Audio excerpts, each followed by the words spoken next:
ठरलेल्या गोष्टी असतात बघ, एकदम असं काहीतरी करायचं. म्हटलं नाही, ठरलेलं मला काय करायचं, नेमकं काय होणार आहे, मसलचा बॅलन्स जातो का, मग ते काय म्हणजे असं असं असं काहीतरी काय व्हायला लागतं, नेमकं काय काय होतं. अंधेरा ही होता था उस शॉल के अंदर, मैं फर्स्ट फ्लोर पे रहता था, तो बीच में कहीं पर मैं एंटर हुआ तो वहाँ बिल्ली बेचारी बैठी होगी, तो वो उसने जंप मार दिया डर के मेरे पे यहाँ पर।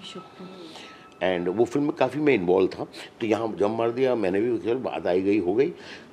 हफ्ते 10 दिन बाद वो बिल्ली आकर मेरे घर के अंदर दरवाजे खिड़की बंद है आके यहाँ बैठ के मेरा गला दबा रही थी। ब्लॅक मॅजिक तू मानतेस का? तेव्हा ते मी क्रॉस केल्यानंतर मला असं वाटतं की काही झालं तर, म्हणजे मला ना कुठल्या तरी माणसाच्या सान्निध्यात जर मला अनकम्फर्टेबल वाटायला लागलं तर मला असं वाटतं इथून मी जावं. भूतकाळातून सुटका होणं अशक्य आहे असं सांगणारा एक चित्रपट आपल्या भेटीला येतोय, तो म्हणजे जारण. खरं तर ही टॅगलाईन वाचूनच मी घाबरले, ट्रेलर पाहून मी खूपच घाबरले, मी इथे येणारच नव्हते, पण मग मी आले असं खूप असं धीर एकवटून, आणि मग मला हे तिघं भेटले, पण मी तरी खूप घाबरलेली आहे, कारण हे एक तर बुलबुलैयावाले आपले अनीस बाझमी सर, नंतर या दोघींनी जे काय कमाल केलेली आहे, अमृता सुभाष, अनिता दाते आणि अनीस बाझमी, तिघं आज आपल्यासोबत आहेत नवशक्तीच्या या खास मुलाखतीत, आणि खूप सर्वांचं स्वागत. और सर मैं पहले आपसे ही शुरू करूँगी कि मतलब ऑफ कोर्स आपने फिल्म इंडस्ट्री में इतने इतने कमाल के पिक्चर्स लाए हैं, और फिर एक ये मराठी सिनेमा जो आप प्रेजेंट कर रहे हो, ये क्या खास वजह थे कि मतलब बहुत सालों से आप इंडस्ट्री में हो, लेकिन यही सिनेमा आप प्रेजेंट करने की ख्वाहिश क्यों रखी आपने, क्या ये खास बात थी क्या? नहीं, ये फिल्म जो है मैंने इसमें आई फील वेरी फॉर्चुनेट कि मैं इसमें एक छोटे से हिस्से में मैं जुड़ पाया। एंड ये खासियत जो है ये इस फिल्म की है, इस फिल्म की ईमानदारी की है, और इसमें जो सच्ची लगन, देखिए क्या है, मेहनत तो सब करते हैं, मेहनत तो ठीक है, बट मेहनत के साथ जो है वो लगन, नीयत, किस नीयत से कर रहे हैं, क्या आपकी ईमानदारी है, वो बहुत इंपॉर्टेंट है। और मुझे ये फिल्म देखने के बाद फील हुआ कि इसमें बहुत ईमानदारी, बहुत मेहनत, बहुत लगन और बहुत दिल से लोगों ने काम किया है, चाहे वो अमृता जी हों, चाहे वो अनीता जी हों, हमारे कदम साहब हैं, हमारे जो डायरेक्टर हैं ऋषिकेश, हमारे जो बैकग्राउंड म्यूज़िक जिन्होंने किया है, जो हमारे कैमरामैन हैं, इन सब ने बेहतरीन काम किया है। और मुझे तो खैर मराठी फिल्में से मैंने काफ़ी फिल्में देखी हैं, मेरे ये कह सकता हूँ कि बहुत सारे जो है मराठी एक्टर मेरे दोस्त हैं, और इस जगह ही ने मुझे मुंबई शहर और महाराष्ट्र ने जो भी आज मैं जिस जगह भी खड़ा हूँ वो सब कुछ इसी धरती का जो है दिया हुआ है ये। तो मैं तो करना ही चाह रहा था, लेकिन कैसी बात थी कि कोई ऐसी चीज़ नहीं आ रही थी साथ जहाँ मैं जुड़ पाता कि नहीं यार चलो ये करते हैं। And I am very thankful Amrita ji का कि वो उन्होंने जब मुझे बताई ये फिल्म दिखाई, एंड जब मैंने पिक्चर देखी तो मैं मतलब आपको बताऊं कि बहुत दिनों बाद मुझे एक अच्छी फिल्म देखने के लिए मिली, और मतलब मैं सोचने में मजबूर हुआ। ये जो फिल्म है मुझे नहीं लगता है कि सिर्फ साइकोलॉजिकल एंड एक जो इमोशनल डेप्थ वाली फिल्म है वो सिर्फ ऊपर ऊपर ये नहीं है, बल्कि ये एक जो है इस फिल्म की एक अजीब सी ताकत मुझे फील हुई। एंड ये जो है एक नॉर्मल हॉरर पिक्चर होती वैसे नहीं है, ये एक जो अंधविश्वास है हमारे समाज में बरसों से जो फैला हुआ उसके ऊपर भी एक सवाल उठता है, और इतना सटल सबने काम किया है। एंड ये सारे एक्टर्स एंड स्पेशली डायरेक्टर्स, इनका जो है आपस का जो मेल जोल है, जो तालमेल है, वो मतलब कई जगह हम लोग हमेशा कहते हैं कि फिल्म जो है it's making it's a team work, end लेकिन कई मरतबा दिखाई नहीं देता टीम वर्क, उसमें लगता है एक आदमी बहुत मेहनत कर रहा है, दूसरा कम कर रहा है, तीसरा कहीं और ही है। लेकिन ये एक फिल्म है जिसमें मुझे लगता है कि बहुत अच्छी तरह से सबका तालमेल हुआ है, और इट्स अ टीम वर्क, आप ये कह सकते हैं कि इट्स अ टीम वर्क। इसके अंदर जो मेकअप जिन्होंने किया है वो भी बहुत उनका कंट्रीब्यूशन है, जिन्होंने बैकग्राउंड किया है, जिन्होंने एडिटिंग की है, जिन्होंने साउंड का काम किया है, जो डायरेक्टर है, जो राइटर है, जो एक्टर्स हैं, I think in every field it is technically a very crisp film, end acting wise it's power house. ये दोनों जो हैं ये सिर्फ एक्टर्स नहीं हैं, दे आर पावर हाउस। ऐसा लगता है देख करके यस, और पिक्चर देख के बाहर निकलने के टाइम जो है आप इनको भूल नहीं सकते जल्दी, आपको याद आती है। और रात को भी कभी कभी जो है ना थोड़ा याद आता है कि यार अगर अमृता जी जैसी कोई कैरेक्टर है जिनके ऊपर ऐसा काला जादू किया गया है, तो उसके लिए भी जो सिंपैथी आती है, जो डर अजीब सा लगता है कि पता नहीं ये कब किस तरह रिएक्ट करेंगी। और जो अनीता जी ने काम किया है, जो काला जादू करती हैं, वो बहुत डरावना है। मैंने बहुत सारी इस तरह की हॉरर फिल्में देखी है जहाँ पर इस तरह के कैरेक्टर आता है कि वो इतना मुझे बफूनरी कभी कभी लगता है ना, इतना लाउड कर देते हैं। तो ये कैरेक्टर भी बहुत इम्पोर्टेंट था, बहुत ही नाप तोल कर जो है काम करने वाला था। और इनकी आँखों में, इनके देखने में, इनके बोलने में, वो इस अंदाज में ऐसा लगता है कि यस, इस पर बहुत मेहनत की गई है और बहुत अच्छा डेप्थ के साथ इन लोगों ने परफॉर्मेंस किया है। और रात को जब याद आता है तो लगता है कि नहीं यार, थोड़ा ऐसा फील भी होता है। हमारे यहाँ कहते हैं कि जैसे ये जो काला जादू है ना, ये जो करना गलत बात है, करना ही नहीं चाहिए। और कितना होता है इसका तो मुझे नहीं पता, लेकिन मैंने भी गाँव में बहुत स्टोरियाँ सुनी हैं और मैंने तो बहुत सारी ज़िंदगी में इस तरह की बहुत सारी कहानियाँ सुनी है, बहुत लोगों से मिला हूँ मैं। एंड तो ये जो है अजीब सी कुछ चीज़ है। और हमारे यहाँ इसलिए कहा जाता है कि जो ये लोग करते हैं उनका अंजाम जो होता है, उनका जो एंड होता है, वो बहुत ख़तरनाक होता है, बहुत ख़राब होता है। बट इन्होंने तो खैर किरदार रोल किया, इनका तो सब बहुत अच्छा ही होना चाहिए, अनीता जी का एंड अमृता जी का। बट यस, इस फिल्म की एक ताकत है और इसी फिल्म की ताकत ने और मुझे कहा कि नहीं यार, इस फिल्म के साथ जुड़ना चाहिए। एंड मुझे बहुत खुशी हो रही है, बहुत खुशी हो रही है। और हॉरर आपका पर्सनल फेवरेट जॉनर है? नहीं, मेरा कभी पर्सनल फेवरेट नहीं रहा, बल्कि मेरे सर पे एक फिल्म आ गई थी, भूल भुलैया 2, और मेरे बहुत दोस्त लोग थे सारे, तो उन्होंने कहा नहीं ये फिल्म करिए। तो मैंने तो इसके पहले कभी हॉरर फिल्म की नहीं थी। मैं अपना कॉमेडी करता हूँ, इसलिए कि मुझे लगता है कि आज के दौर में, आज की ज़िंदगी में लोग बहुत परेशान हैं एंड बहुत ही तो मुझे ऐसा लगता है कि यार ज़्यादा उपदेश देना नहीं है। 2-2.5 घंटे लोग हंसे, अपनी परेशानी को भूलें, मज़े करें। ज़िंदगी में वैसे ही बहुत लोगों की प्रॉब्लम्स चल रही है, तो उसके अंदर एक सवाल उठाना और ये करना और कुछ संजीदगी बात करना, कोई बहुत बड़ा मैसेज देना, ये मेरा कभी मकसद नहीं रहा है। तो मुझे लगता है कि अगर कोई फिल्म बना रहे हैं और चलते चलते कोई छोटा सा मैसेज आ गया है तो उसके खिलाफ भी नहीं होना, बहुत अच्छी बात है।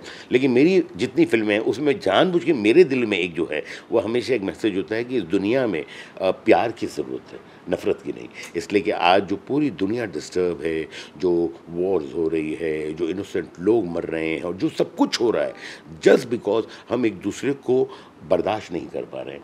और इंसान जो है वो यार एक दूसरे को प्यार करें, मोहब्बत करें, सब करें। मैंने इसलिए इसमें डायलॉग भी लिखा था, ये मेरी फिल्म जो है वेलकम में एक घोड़े पर एक कुछ ये बनाया था और उसमें वो लड़की डायलॉग बोलती है कि यार देखो, ये जानवर जो है, एक जब जानवर अपने दूसरे जानवर का बोझ उठा सकता है, उसे इतना प्यार कर सकता है, तो ये प्यार हम लोगों की ज़िंदगी से कहाँ खो के रह गया है। तो मुझे लगता है कि यार प्यार बहुत बड़ी चीज़ है। और वैसे भी हम लोग तो जो है वो फिल्म लाइन से जुड़े हुए हैं, एक्टर्स हैं, राइटर्स हैं, डायरेक्टर हैं, वी आर क्रिएटिव पीपल। और हमारा एक ही मकसद होना चाहिए कि भाई समाज में और हर जगह एक प्यार बांटे। इसलिए कि यही एक चीज़ है जो सब लोगों को साथ रख सकती है, सबको जोड़ सकती है। नफ़रतों से कुछ नहीं होगा। तो ये जो फिल्म है इसमें लोगों का बहुत प्यार है एंड मुझे लगता है कि जो ऑडियंस फिल्म देखेगी उनका भी बहुत प्यार मिलने वाला है इस फिल्म को। आणि आता जारणच्या ब्लॅक मॅजिकमधल्या मॅजिककडे जाऊया आपण. अमृता सुभाष आणि अनिता दाते दोघी अत्यंत ताकदीच्या अभिनेत्री आणि क्या बात आहे, म्हणजे तुम्ही दोघी एकत्र एका सिनेमासाठी येणं हेच एक कमाल झालं आहे. आणि हे सगळं जे ट्रेलर पाहून अफाट वाटतं आहे खरंच. अमृता, मी आधी तुझ्याकडे येते की कुठेतरी ट्रेलरच्या आता मला त्या ट्रेलरमध्ये तू वेगवेगळ्या रूपांमध्ये भेटलीस. मला सॅक्रेड गेम्सची कुसुमदेवी यादव पण आधी आठवली चष्म्याचा लुक पाहून, मग मध्येच देवराईची पार्वती आठवली. पण अर्थात त्या पलीकडे ही काहीतरी अजून वेगळं कॅरेक्टर आहे हे कळत गेलं, कारण ट्रेलर जसं जसं पुढे जात गेलं. अर्थात खूप डेप्थ आहे या सिनेमाला आणि सध्या तसे मराठी सिनेमे नाही आलेले आहेत. तर जेव्हा हा विषय सगळा समोर आला, काय होतं ते सगळं? मी खूप दिवसांनी मराठीमध्ये चित्रपट केला. याचं कारणच त्याची संहिता होती आणि मी वाट बघतच होते, कारण हे नक्कीच मी ते नेहमीच बघत असते. पण हो, पण मराठीच्या संहितेची मी बघत होते, कारण मला हिंदीत काम करायलाही खूप आवडतं. पण नाही म्हटलं तरी मराठी आपलं कुटुंब आहे, तो घरवाले जे पीठ थपथपाते तो एक अच्छा लगता है. तर त्याप्रमाणे मी थांबले होते की चांगली मला संहिता मिळू देत. ऋषिकेशची तर मी फॅन आहे आणि त्यामुळे त्यांनी हे स्क्रिप्ट लिहिले म्हटल्यावर माझं अर्धी लढाई त्याने तिथे जिंकलेली होती. मला ना स्ट्रक्चर्ड स्क्रीनप्ले वाचण्यासारखं दुसरं सुख नाही रे.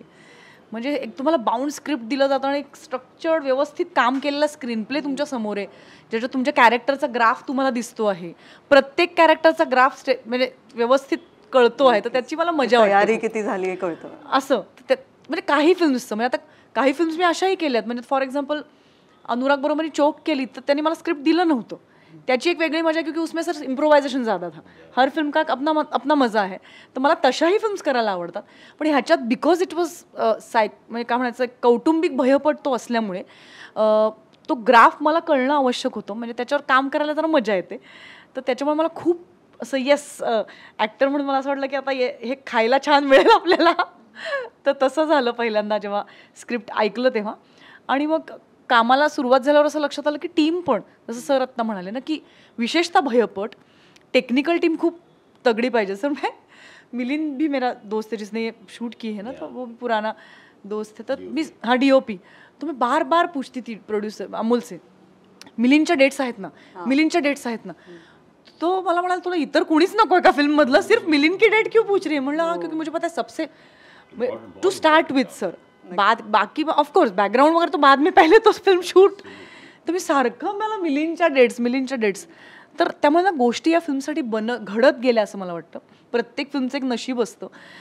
पण भले ही फिल्म काय म्हणतात जारण या नावाची असली तरी तिचं नशीब त्या बाबतीत मात्र चांगलं ठरलं की प्रत्येक भूमिकेला योग्य असा माणूस मिळणं आणि फायनली आम्ही इथे पोचणं या वास्तूत.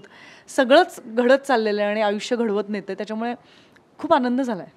म्हणजे मला असं विचारायचं की मराठी चित्रपटांचा एक काळ होता जोही एक वेगळा सुवर्ण काळ होता, जेव्हा सुमित्रा भावे यांचे सिनेमे येत होते आणि त्यातही तू अनेक वेळा त्यांच्याबरोबर काम केलेलं आहेस. तेव्हा कुठेतरी श्रद्धा अंधश्रद्धा मराठी चित्रपटात वेगवेगळ्या सिनेमांमार्फत त्यांनी दाखवलं होतं आणि त्या बाधामध्येही होतं. एक्झॅक्टली, मला बाधा देवराई हे सगळंच आठवलं. आणि मी तेच विचारते की सध्यात अशा पद्धतीने मराठी चित्रपटात अशी काही गोष्ट येतच नव्हती समोर, किंवा आली तरी त्या ताकदीने ती उतरत नव्हती. तेव्हा तुला कुठेतरी सुमित्रा मावशींची पण आठवण आली का? नक्कीच आली, तिची आठवण सारखीच येते, बिकॉज मी माझी सुरुवात तिच्यापासून गेली. सर मेरी पहली डायरेक्टर सुमित्रा भावे और सुनील सुक्तनकर, जिन्होंने मुझे इस इंडस्ट्री में वो लेकर आई. तो अब वो मेरा सुनील सुक्तनकर है, सुमित्रा मावशी अब नहीं है, तो उनकी याद तो आती है, कारण प्रत्येक याचा रेफरन्स तो आहे. शी मेड मी, शी टॉट मी मेनी थिंग्स. तर बाधा जी होती ती एका अर्थाने तिला बाधा झाली आणि करणी म्हणजे ती होती, पण त्याच्यातली ती बाई पूर्ण वेगळ्या तबक्यातली होती, ह्यातली बाई पूर्ण वेगळ्या तबक्यातली आहे. त्याच्यामुळे हिचं प्रिपरेशन करणं एक अजून वेगळं आव्हानात्मक होतं. हिच्या लुकवर जसं आत्ता अनिता मगाशी म्हणाली तसं सौरभनी हिचा लुक जो म्हणजे खूप छान, त्यांनी एक तो तू शॉर्ट केसातला लुक पाहिला असेल म्हणून तुला कसं कुसुमदेवीची आठवण आली असेल. पण आपलं मन थाऱ्यावर नसताना आपण बाहेरही मी सगळं व्यवस्थित आहे दाखवण्याची जी धडपड चाललेली असते ना तिची, त्याच्यावर आम्ही लुकवर खूप चांगलं काम करू शकलो. अनेक सायकॅट्रिस्टना मला भेटायची संधी मिळाली, कारण मला मॅनरिझम्स खरं सांगायचं तर मला माहिती नव्हतं याविषयी नक्की काय होतं.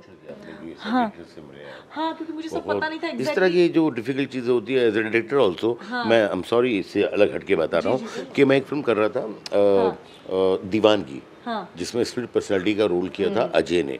तो उसकी रिसर्च करने के लिए मैं कुछ मेरे दोस्तों से मिला, तो सेक्रेटरी से मिला.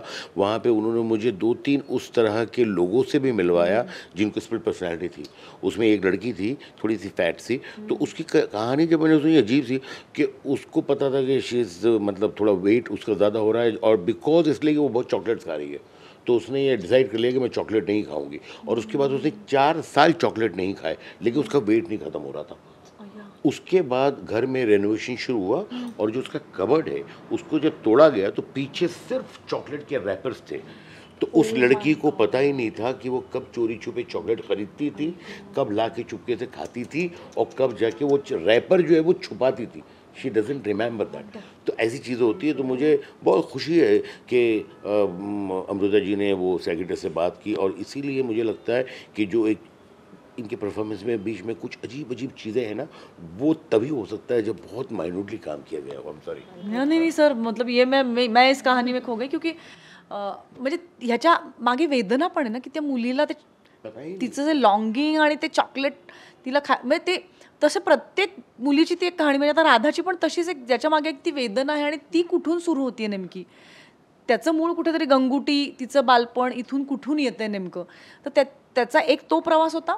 पण तो दाखवायचा कसा, म्हणजे मी काही मला हवं ते नाही करू शकत, कारण ते ठरलेल्या गोष्टी असतात बघ, एकदम असं काहीतरी करतात. म्हटलं नाही, ठरलेलं मला काय करायचं, नेमकं काय होणार आहे, मसलचा बॅलन्स जातो का, मग ते काय म्हणजे असं असं असं काहीतरी काय व्हायला लागतं, नेमकं काय काय होतं. म्हणजे आय वॉज स्टडिंग पीपल. काही पेशंट्सना त्यांच्या नकळत ऑब्झर्व कुछ ऐसा भी होता ना कि वो कुछ ऐसे झटके ट्रेमर्स येते आते हैं ना सर, वैसे. जी जी सर. बहुत अच्छा बैकग्राउंड भी डाला है कुछ होता है दैट इज वेरी माइनॉरिटी काम. हां, किंवा ट्रेमर्स येतात, काम केलंस तू. हां, किंवा ट्रेमर्स येतात ग, म्हणजे ती त्या लोकांना बघून ना भीती वाटते आणि वाईटही वाटतं. ट्रेमर्स म्हणजे काय ना की आपका मस्क्युलर जा चुका है, मतलब बोलते बोलते कुछ ऐसे हो रहा है, असे अनेक होतात गोष्टी. तर मला ते असं काय म्हणतात, लाऊड न होता आणि वरवरचं न वाटतं, ते आतून काय काय नेमकं त्या माणसाचं होत असतं काही. तर त्या बाबतीत थोडासा विचार बरंच काम झालेलं आहे. वा. आणि आता अनिता, मी तुझ्याकडे येते. अनिता, अर्थातच तुझ्याही वेगवेगळ्या भूमिका आणि त्याची वेगळी छाप तू पाडतेस. आणि आता हा तर लुक म्हणजे पाहून ते पोस्टर आलं तेव्हाच भीती वाटली होती. पण अर्थात अशासारख्या भूमिका जेव्हा समोर येतात, तूही ते वाट बघत असतेस, तुझं ते वाट पाहणंही मोठं असतं. आणि मग जेव्हा असं समोर येतं तेव्हा काय वाटतं? आपल्या सगळ्यांनाच एकूणातच स्वतःच्या, दुसऱ्याच्या, सगळ्यांच्या मनाशी खेळायला खूप आवडत असतं. तर हे मनाशी खेळणं एक प्रकारचं, की जेव्हा अमृतासारखी मुलगी एक राधा नावाची व्यक्तिरेखा साकारते, तेव्हा ते आत्ता सरांनी जसं सांगितलं की प्रेम हवं आहे आपल्याला, आणि ते प्रेम कमी पडतं एकमेकांना देणं, किंवा एकमेकांची सोबत, एकमेकांशी संवाद, साथ, स्पर्श, मिठी मारणं, अनेक गोष्टी आहेत की ज्या नाही आहेत एखाद्या माणसाच्या आयुष्यामध्ये. तर हे जे सांत्वन आहे ना, हे कमी पडतं आणि त्या माणसाला मनाच्या विकारांनी ग्रासला जातो तो माणूस. आणि मग काय काय गोष्टी घडू शकतात, ते मन काय काय चिंततं आणि काय काय तयार करतं. तर ते सगळं तयार करणं म्हणजेच एक प्रकारचं जारण आहे. आणि ते जारण ती राधा करतीये, आणि तिच्यावरती झालेलं आहे ते जारण. ते कसलं आहे, या सगळ्या गोष्टी न मिळाल्याचं आहे ते. आणि तिच्या भूतकाळात ती आहे, तिथंच थांबलेली आहे. भूतकाळातल्या गोष्टी ती वर्तमानात सातत्याने डोकावत राहतात, आणि ती स्वच्छ करू पाहते तो वर्तमान. पण तो भूतकाळाची सावली इतकी मोठी आहे तिची की ती जातच नाही आहे, आणि ती तिच्या आयुष्यावरती आता येऊन बसलेली आहे. आणि दुसरी गोष्ट म्हणजे माणसाचं मन इतकं इमॅजिन करत असतं, सारखं काही ना काहीतरी मनामध्ये येत असतं. म्हणजे अगदी रोजच्या साध्या साध्या गोष्टी, आपण झोपल्यानंतर आज आपला मृत्यू होईल का, आपण मरून जाऊ का, इथपासून आपल्या बाबतीत अमुक होईल का, त्याच्या बाबतीत ते होईल का, ह्याच्या. सो आपण ते इमॅजिन करू लागतो. हे इमॅजिन करण्याची जी गंमत आहे ना आपली, ती त्याच्याशी आपण रोज खेळत राहतो, आणि त्यातनं एक भय तयार करत राहतो स्वतःसाठी सुद्धा. तर हे भय याच्यामध्ये तुम्हाला दिसेल. हा संपूर्ण कुटुंबाने एकत्र बघायचा भयपट आहे, नक्की बघितलं पाहिजे असा. तुझी मग तयारी कशी होती? जसं हिने आता सांगितलं की ती सायकायट्रिस्टला बोलतीये, हीच माझी तयारी आहे एक प्रकारची. की किंवा ब्लॅक मॅजिक या विषयासंदर्भातच काही अजून जास्त सगळ्यांनाच माहिती असतं. आपण सगळेच जण म्हणतो की मी मानते किंवा मानत नाही, मला माहित नाही. आपल्या पायामध्ये एक छोटासा धागा असतो काळ्या रंगाचा खाली, मग आपण त्याला म्हणतो की ही फॅशन म्हणून मी हे केलेलं आहे. पण आतमध्ये मनामध्ये कुठेतरी असतं की कुणाची तरी नजर लागेल म्हणून मी ते घातलंय, मी अमुक केलंय. मग घरी आई आपलं एक असं काहीतरी करतेय, दृष्ट काढते आपली. तू मानतेस काय? मला खूप छान वाटतं. एक प्रकारचं पॅम्परिंग असतं ते, की कोणीतरी आपली नज़र काटता. हाँ, आपको एक बताऊं कहानी कि मैं एक फ़िल्म लिख रहा था बहुत पहले. वो फ़िल्म जो है मैंने कुछ बिल्ली पे लिखी थी एंड थोड़ी हॉरर फिल्म थी. तो उस वक्त मैं एक चॉल में रहता था और मैं रात को 2, ढाई, 3 बजे घर आता था. तो अंधेरा ही होता था उस चॉल के अंदर. मैं फर्स्ट फ्लोर पे रहता था, तो बीच में कहीं पर मैं एंटर हुआ तो वहाँ बिल्ली बेचारी बैठी होगी, तो वो उसने जंप मार दिया डर के मेरे पे यहाँ पर. एंड वो फिल्म में काफ़ी मैं इन्वॉल्व था, तो यहाँ जंप मार दिया मैंने भी. चल बात आई गई हो गई. हफ्ते 10 दिन बाद वो बिल्ली आकर मेरे घर के अंदर दरवाजे खिड़की बंद है आके यहाँ बैठ के मेरा गला दबा रही थी. What? या तो मैं जो चीख रहा था, चिल्ला रहा था, मेरी मम्मी और मेरे अब्बा ने उन्होंने हाथ निकाला और मुझे आधे घंटे तक ये विश्वास नहीं हुआ कि मैं सपना देख रहा था। तो मेरे घर वालों ने बोला कि नहीं ये सपना था। तो कौन सी फिल्म थी मैं पूछ नहीं, वो पीछे बंद कर दी मैंने। मैंने बोला हाँ, तो वो ऐसा हो गया। अब उसके बाद जो है अक्सर 15-20 दिन में यही सेम सपना आता, तो मैं खुद का गला दबाता था। उस वक्त मैं असिस्टेंट भी था, तो मैं जा रहा था राजस्थान, तो मेरी मम्मी ने मुझे बोला नहीं तू नहीं जाएगा, हम तेरे साथ ही हैं घर पे। तो मैं बोला नहीं मुझे जाना है। बोले फिर मुझे मेरी मम्मी ने अब्बा ने कसम खिलवाई कि तू कमरे में अकेले नहीं सोएगा। तो मैं चला गया। अब वहाँ गया तो मेरे साथ एक असिस्टेंट था और लंबा चौड़ा 6 फीट का आदमी, राठौर साहब हमारे। तो मैंने बोला कि देखो भाई, मैं अगर रात को कभी अपना गला दबाऊँ और आवाज़ आए तो मुझे तुम, तो थोड़ा सा डर उनके ऊपर आया। बोले कि तुम सिर्फ अपना गला दबाते हो या किसी और का भी दबा देते हो? मैंने बोला नहीं नहीं, मैं अपना ही दबाता हूँ। तो ये होता है एक्टर्स के साथ, डायरेक्टर के साथ, राइटर के साथ, कि एक फिल्म के अंदर बहुत डूबते हैं तो उसका असर जो है वो असर रह जाता है। और वही एक चीज़ है कि किस तरह वो करते हुए भी उसका असर उतनी पिक्चर तक रहे, वो भी एक बहुत बड़ी बात होती है। पुन्हा आपण बॅक टू ब्लॅक मॅजिक तो सुना है ना फिल्म जैसा। हो हो मला मुझे पहले ना सचमुच बिल्ली आई। मुझे तो नहीं, मुझे तो ऐसे लगा। नरेशन कमाल आहे। एक्झॅक्टली मुझे ऐसे ही लगा how a film maker tails a story. मला आज दिवसभर इथे बसून गप्पा मारायला आवडतील, इतकं सर कमाल बोलताय। जरी तू सांगितलं पण सिनेमा सारखा ना की ते मांजर खोटं होतं हे त्यांनी नंतर सांगितलं। खोटं म्हणजे वो सच्चा सांगा, आपकी सच्चाई थी वो। सो बॅक टू की ब्लॅक मॅजिक तू मानतेस का? मी मानत नाही, पण तेच ते मी म्हणते ना की मी मानत नाही, पण त्याच्यामध्ये ही पण एक गोष्ट आहे की कोणीतरी दृष्ट काढली तर मला आवडतं, तर त्याचीच गरज असते कदाचित, त्या पॅम्परिंगचीच गरज असते त्या वेळेला, की काही होणार नाही, कोणीतरी म्हणणं गरजेचं असतं की काही होणार नाही, सगळं छान होणार आहे, आता मी अमुक अमुक केलं ना, आता काही होणार नाही. सो आपण निर्धास्त होणं नावाची एक गोष्ट आहे ते दृष्ट काढण्याच्या बाबतीत. आणि ब्लॅक मॅजिकच्या बाबतीत सुद्धा की ती अमुक अमुक करेल तर मग अमुक अमुक होईल, तर ते थ्रेट आहे त्याच्यामध्ये. तर तसंच आहे की ते मानणं न मानणं शेवटी आपलं मन काम करत राहतं की अरे नाही नाही, मग आपण अमुक नाही केलं पाहिजे, याच्यापासून दूर राहिलं पाहिजे, नाही तर तसं होईल. ते लिंबू मिरची असं आता कितीतरी वेळा आपण रस्त्याने जात असतो तेव्हा ते हां लिंबू मिरची असं ठेवलेलं असतं. मला एक्झॅक्टली मला लहानपणी कोणीतरी सांगितलंय की ते क्रॉस करायचं नसतं, नाही तर ते ज्याच्यासाठी काढून टाकलंय मी मानत नाही असं जेव्हा मी म्हणते तेव्हा ते मी क्रॉस केल्यानंतर मला असं वाटतं की काही झालं तर ते खरंच असेल तर. सो हे आतमध्ये मनात रुजलेलं आहे, अनेक वर्षांचं रुजलेलं आहे. त्यामुळे मानत नाही म्हणताना सुद्धा आपण कुठेतरी आतमध्ये मानत असतोच की काय असं मला वाटतं. सो ते खूप लेअर्ड असतं आणि त्यामुळेच मला हे कॅरेक्टर करत असताना अतिशय मजा आलीच म्हणायला पाहिजे खरं तर, की इतक्या काहीतरी गोष्टी सापडत जातात. आपण मनाच्या संदर्भात बोलतो, एकमेकांच्या मनाच्या संदर्भात बोलतो, आपणही काहीतरी इमॅजिन करतो, तर ते इमॅजिन करण्याची मज्जा येते ॲक्टरला. लुक अमेझिंग आहे. लुक पाहिल्यानंतर तुला स्वतःला आरशात पाहिल्यानंतर काय वाटलं होतं? खूप आवडला, अतिशय आवडला. आणि तो इव्हॉल्व्ह होत होता. मग हे असेल का, ते असेल का, अजून आमची देविका वेगवेगळ्या पद्धतीच्या माळा आणायची, त्याला वेगवेगळं काहीतरी जोडायची, त्याच्यात टॅटू असायचे, अशा अनेक गोष्टी ॲड करत गेलो. मग ती काय असेल, तिला जट असेल का, अजून तिचे साड्यांचे रंग काय असतील, ती पान खात असेल का, ते तंबाखू खात असेल का, तिला कसलं व्यसन असेल, अशा अनेक गोष्टी त्याच्यामध्ये भर टाकत सगळ्यांनी मिळून तयार केलेलं हे कॅरेक्टर आहे. आणि अर्थातच या सगळ्या ह्याच्यात ऋषिकेश गुप्ते यांचं लिखाण, त्या लिखाणाला म्हणजे सलाम आहे. आपण सगळेच जण जे वाचक आहेत त्यांनी हे सगळं खूप वाचलेलं आहे. दंशकाल असेल किंवा त्यातली कॅरेक्टर्स असतील, ती किती लेअर्ड आहेत. त्यामुळे मला असं वाटलं की हे कॅरेक्टर साधं नुसतं एक 4 वाक्य आली, ती बोलले आणि नंतर निघून गेले असं नाही आहे. केवळ भीती दाखवणं एवढं नाही आहे.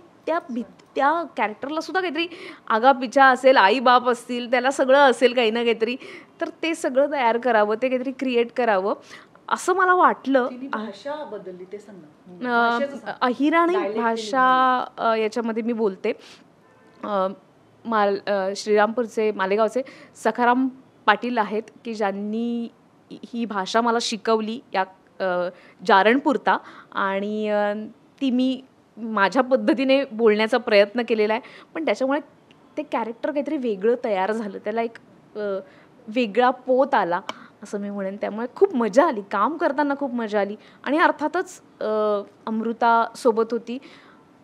मला छान काय वाटतं की तिने जसं सांगितलं की ती अनेक लोकांना भेटली, मानसोपचार तज्ज्ञांना भेटली, त्यांच्याकडनं काही काही गोष्टी घेतल्या. तसंच मी अमृताची काय प्रोसेस सुरू आहे त्यातनं मी अनेक गोष्टी उचललेल्या आहेत. तर ही अशी मिळून केलेली प्रोसेस आहे आणि त्याची मजा जास्त आली. वा. आणि अमृता, मी तुला विचारेन की तू ब्लॅक मॅजिक मानतेस का किंवा काही? नाही, कारण तसं नाही मानत. मला याच्याविषयी मी तुला म्हटलं माहितीही नव्हती. खूप तशा विज्ञाननिष्ठ अशा तसं आहे. पण तरीही म्हणते तसं मी एनर्जीला मानते. म्हणजे मला ना कुठल्या तरी माणसाच्या सान्निध्यात जर मला अनकम्फर्टेबल वाटायला लागलं तर मला असं वाटतं इथून मी जावं, किंवा मी गट लेवलवर मी काही डिसिजन्स घेते. गट लेवल मी पुढे जाते किंवा मागे फिरते. पॉझिटिव्ह एनर्जी, निगेटिव्ह एनर्जी मानते. सो येस, म्हणजे एनर्जी मी असतेच, एनर्जी आहे. मी आत्ता अमितच्या इंटरव्ह्यूमध्ये मी म्हटलं ना सरांच्या एनर्जीविषयी, मी सरांच्या एनर्जीविषयी बोलले की काय म्हणायचं, एक एनर्जी नावाची गोष्ट असते. आणि मी जेव्हा जेव्हा इथे आले ना, परवा संदेश आणि मी आलो इथे, आणि इथे आल्याला संदेश म्हणला काय मस्त एनर्जी आहे इथे. एक अर्धी इंडस्ट्री दिसते. हा, वो तो एक अलग बात, म्हणजे त्यांचे ते पोस्टर्स पाहून मजा येते, वो अलग बात आहे. लेकिन इथली एनर्जी बघतो बाहेर जाऊन, ते असं मोकळं आहे, खुलं आहे, आभाळ दिसतंय. All these things are contributing to the energy of this space, and I believe in it की एक एनर्जी असते.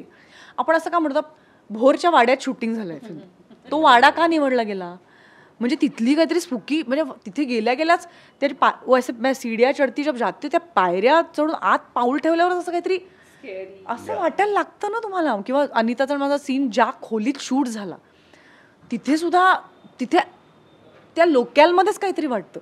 सो ह्या एनर्जी या गोष्टीवर माझा नक्कीच विश्वास आहे. त्याला तू काय नाव देशील मला माहीत नाही, पण मी अनेक माणसं, म्हणजे मला जर ती एनर्जी वाटली ना, मी त्यांना हाय हॅलो म्हणेन, पण मी एका पॉईंटच्या पुढे मी त्यांना जवळ येऊ देत नाही. आणि काही माणसं जर मला आवडली तर ती खूप स्मूथली माझ्या आयुष्याचा भाग होतात. आणि मला असं वाटतं, मला स्वतःला माझं सगळ्यात चांगलं यश किंवा मोठं यश हे मला असं वाटतं की मी चांगल्या एनर्जीनी आतून आणि बाहेरून, I am surrounded with good energy. That is life. I also totally believe in energy. आणि ही इथली एनर्जी फार कमाल आहे. आता मैंने बताया ना ब्लैक मैजिक मैं भी नहीं मानता हूँ, लेकिन मतलब अगर कोई मुझे कह दे कि यार आप पे ब्लैक मैजिक हो रहा है, तो मैं बोलूँगा नहीं भाई मैं मानता नहीं, लेकिन प्लीज़ मेरे पे मत करो यार. मुझे बहुत फिल्में बनानी है अभी. तो हाँ, मेरा तो जीना मरना खाना पीना सब ये है कि मुझे मेन क्या है रीज़न, फिल्म बनानी है. मुझे बहुत पैशन है, बहुत मुझे शौक है. तो मैं मतलब चीज़ों को नहीं मानता हूँ, लेकिन हाँ मेरे को मतलब ट्राई करना, ऐसा कुछ करना वो अच्छा नहीं ऐसी कुछ चीजें, पॉजिटिव एनर्जी, नेगेटिव एनर्जी, ऐसे कुछ 100%. कई लोगों को मैं मिलता हूँ, आजकल बोलते हैं गुड वाइब बैड वाइब. कई लोगों को मैं मिलता हूँ और पहली मीटिंग में मुझे, हालांकि उन्होंने कोई नुकसान नहीं किया, मुझे लगता नहीं यार ठीक नहीं लगा मुझे. एंड उसके बाद मैंने देखा कि मेरा ज़िंदगी में कभी उनके साथ नहीं बन पाता है. कुछ लोग जिन्होंने मेरा कभी कोई भला नहीं किया, पहली मीटिंग में मुझे उनको देख के लगता है यार बहुत मज़ा अच्छा है, और उनके साथ मेरा हमेशा बहुत बनता है. You believe in that intuition बोलिए, ये आप अपना मन साफ बोलिए, मुझे फील होता है कि नहीं ये करेक्ट आदमी है, नहीं यार इनसे दूर रहना है मुझे. और ऐसा मेरे को तो हमेशा जो हुआ है ना, मुझे ऑलवेज, मतलब मैंने एक्सपीरियंस भी किया कि जब मुझे मज़ा नहीं आया, मैंने काम किया, मुझे बहुत तकलीफें हुई. क्योंकि फिल्म इंडस्ट्री में ही बहुत ज़्यादा अभी ये माना जाता है कि कोई धागा लगा रहा है, कोई वो अंगूठियाँ लगा रहे हैं. आजकल सेलिब्रिटीज़ भी नाम चेंज कर रहे हैं, बहुत सारी चीज़ें हम देखते हैं. और फिर ऑफकोर्स मतलब कॉमन लोग भी वो फॉलो करते हैं. बट क्या आप मतलब आप ये सब चीज़ें मानते हैं कि कि कोई अंगूठी बदल रहा है, कोई ये बदल रहा है? मुझे लगता है कि मैं तो नहीं मानता हूँ, और अगर कोई मुझे दे दे तो मैं पहन भी लेता हूँ. मुझे मेरे एक दोस्त हैं जो डायमंड मर्चेंट है, उन्होंने कहा ये डायमंड आपके लिए बहुत अच्छा है, तो आपको बहुत नसीब देगा. मैंने बोला यार ये कितने का, बोले इतने का. मैंने बोला हाँ नसीब तो देगा, तो मैंने पहन लिया. तो मैं ऐसी चीज़ें पहन लेता हूँ. लेकिन खैर, लेकिन हाँ मैं ऐसा नहीं मानता हूँ कि भाई कोई मतलब, और मुझे ऐसा भी लगता है कि अगर कुछ लोगों को सुकून मिलता है, अगर उनको मेंटल सेटिस्फेक्शन मिलता है कुछ पहनने से, तो आई डोंट माइंड कि ठीक है पहने यार, खुश रहें. अर्थात जारणसाठी खूप मनापासून शुभेच्छा आणि कमाल ट्रेलर आहे आणि कमाल पिक्चर असेल आय एम शुअर. खूप खूप शुभेच्छा मनापासून. Thank you so much. थँक्यू.